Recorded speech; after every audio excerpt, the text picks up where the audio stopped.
Hey everyone, your car's broke down and you need to call your mechanic. Now I've got 5 things that you should never do to your mechanic. Let's get started.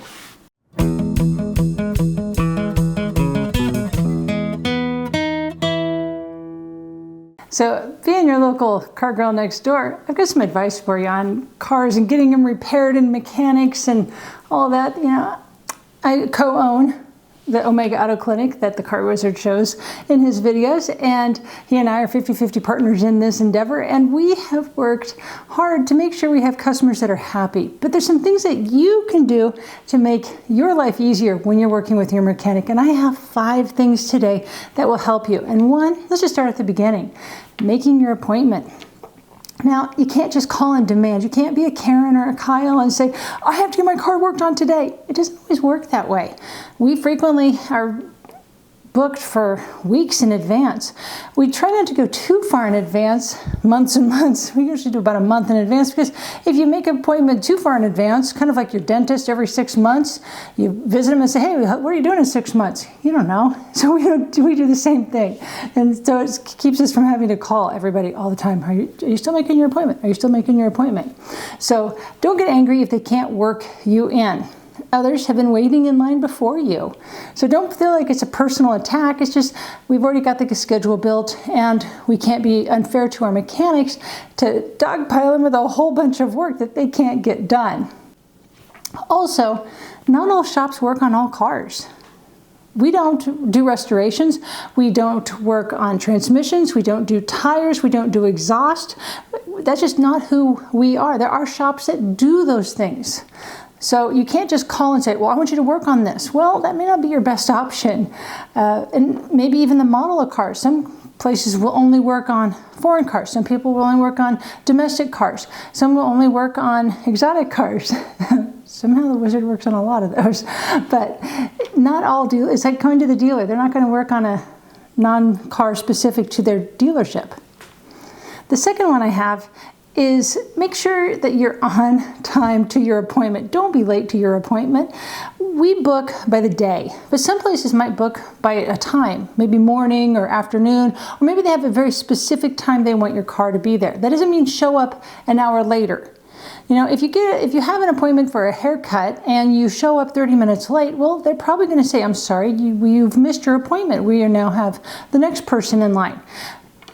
In the car environment, we don't work that way. When you drop your car off, and hopefully it's the night before, there's always a key drop. I haven't met too many car shops that don't have a key drop. If not, we're open quite early in the morning. You can drop it off the night before. But you have your car, you get it there. They look at it in the morning and they say, okay, what's wrong with it? What does it need? Kind of figure it out, diagnose what it's going to be. You know, the Wizard then works up an estimate. What are those items going to cost? And then Crazy D gives them a call and says, hey, this is what is wrong with your car, and this is what it's going to take to fix it. Do you approve?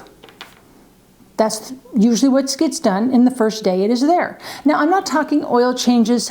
That is an in and out kind of a situation. Unless you've got an interesting car that has a non-standard oil filter, then we have to special order in, okay? But if your car has problems and needs to be diagnosed, that's what happens. Okay, so then they stop working on that car. It goes off to the side because we don't have parts for it, and we may not have approval for the repair. So then what do? They go back and work on the other cars that were there the day before, because it kind of has a cycle of flowing in. So what was there the day before did get its diagnosis, got its parts ordered, and hopefully the parts have arrived the next day or the next couple of days later, and they go put those parts on the car. That's how this works. If you show up late, if you show up at the end of the day, you come in at 3 o'clock, 4 o'clock, and we close at 5, there's no time to diagnose the car, and there's no time to get that information. So you've guaranteed at least 1 extra day to your repair. That's assuming that we can get your parts in very quickly, and that's beyond our control. Can you control the Postal Service? I've not found that secret. So that is the first thing. Now, before you drop off your car, this is number 3. Make sure you clean it, okay, inside and out. For the interior, You don't need your stuff in there. Clean out the things. Now, I'm not talking, get the carpet shampooer and all that. I'm just saying remove your items out of the car. Because what happens if they need to get into some part? It might be probably unlikely that probably the problem is in the engine bay or on the undercarriage, but if there is a problem inside the car, you really don't need your stuff bothered with. They don't want to do it and you don't need it done. Plus it protects your property. So if you have items in there you don't want anybody to bother, get them out. Just go grab an old Amazon box like everyone else on the planet has laying around and put your stuff in there. Okay? It keeps you and your stuff safe. One thing I have found with the cars that come into our shop, they usually are pretty clean. The people that know, this might show up in a video. We don't want to look like a slob. But not everybody does. And you can kind of tell who are the ones that keep a clean car and ones that don't keep a clean car. If you keep a clean car, it doesn't smell. There's no odor to it. I have not used an air freshener in my car in years because I just keep it clean. I don't leave things in there. I take it out. I keep things out. Couple of reasons. A, I don't like the mess. B, I don't have small children anymore that like to throw French fries on the floor. The third thing is that if there's nothing in there, nobody sees anything in there, nobody has a reason to try and break in. There's nothing in there to get to. They can't rip out the, installed, factory installed integrated stereo. It's just not going to happen. Okay, so that's the reasons to not have things in there. The ones that have had items in their car, they smell. They have a kind of a foul, funky smell to them. And it's just one thing to think about. The exterior of a car. Just run it through the car wash. That's all we ask.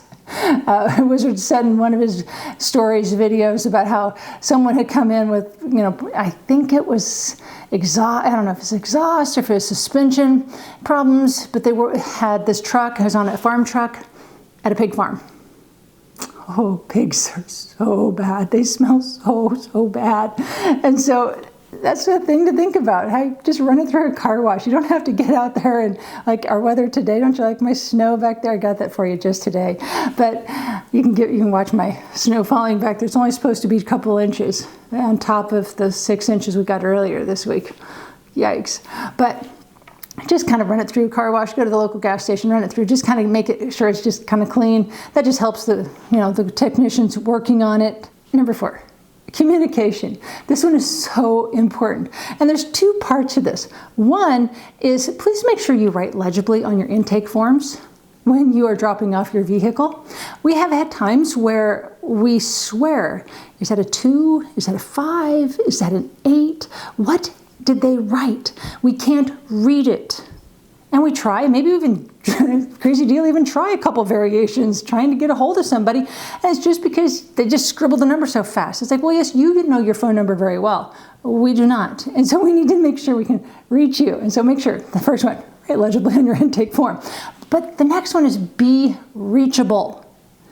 Answer the phone, okay? It's going to come up either with the name of the business or it's going to be a number you don't recognize. And yes, I'm sorry, you may have to listen to somebody trying to sell you an extended warranty on the car that is currently in the shop, if one of the telemarketers, okay? I get it, I'm sorry, but we need to be able to reach you.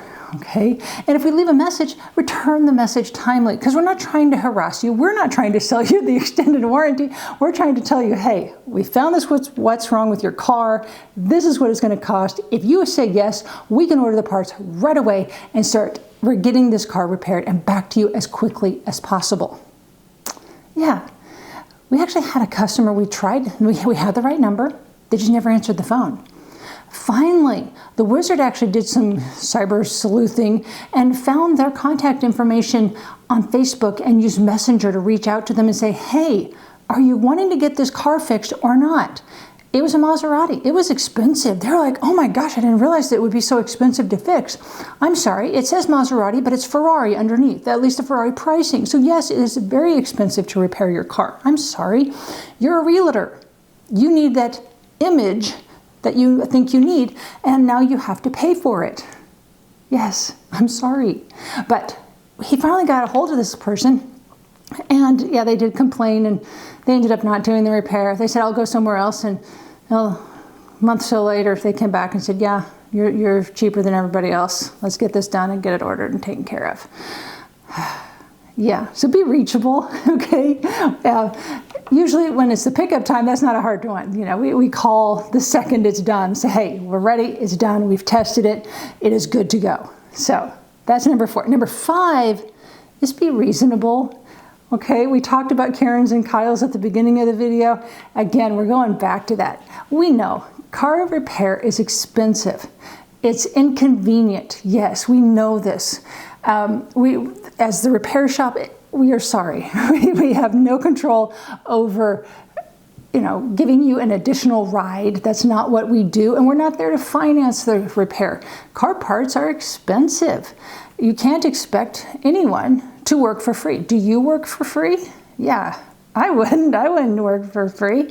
And then most repairs take a day or two. So yeah, it's going to be inconvenient. You're going to have to find a ride, or you're going to have to, you know, Uber, or, you know, have a friend take you. I don't know. Maybe you're looking if you can work remotely, but be reasonable. We work our best to get things done as quickly as we can. And if something is going to take longer, we let you know. Just recently, before Christmas, we had a Toyota in the shop, and we just said, hey, this is what we find wrong. This is what it's going to take to get them fixed. No, nothing is dire, has to be done today. He's like, okay, well, let me go ahead and pick this up because I can't be without my car right now. But you know what? At the beginning of the year, we can have this done. And you know what? He dropped his car off this week. We did those repairs, and he had his car back pretty quickly because A, we were able to order the parts in advance. We knew he was coming back, and we were prepared for that. And he didn't have to wait with his car in the shop because it wasn't, you know, non-running. He could take it and use it for those few days, or at least a couple, maybe a week or so. So he was reasonable, we were reasonable, it all worked so well. So going to a mechanic doesn't have to be a nightmare. I promise we don't want that to happen. So I hope this video was helpful for you today. It's my goal to make life easier for you guys all the time, and I hope you like the snow falling. If you want to come and help me dig out tomorrow, I'd really appreciate it. 2 inches of snow is not fun, and it's already on top of all that other stuff. Yuck. Anyway, it's good seeing you guys. Bye.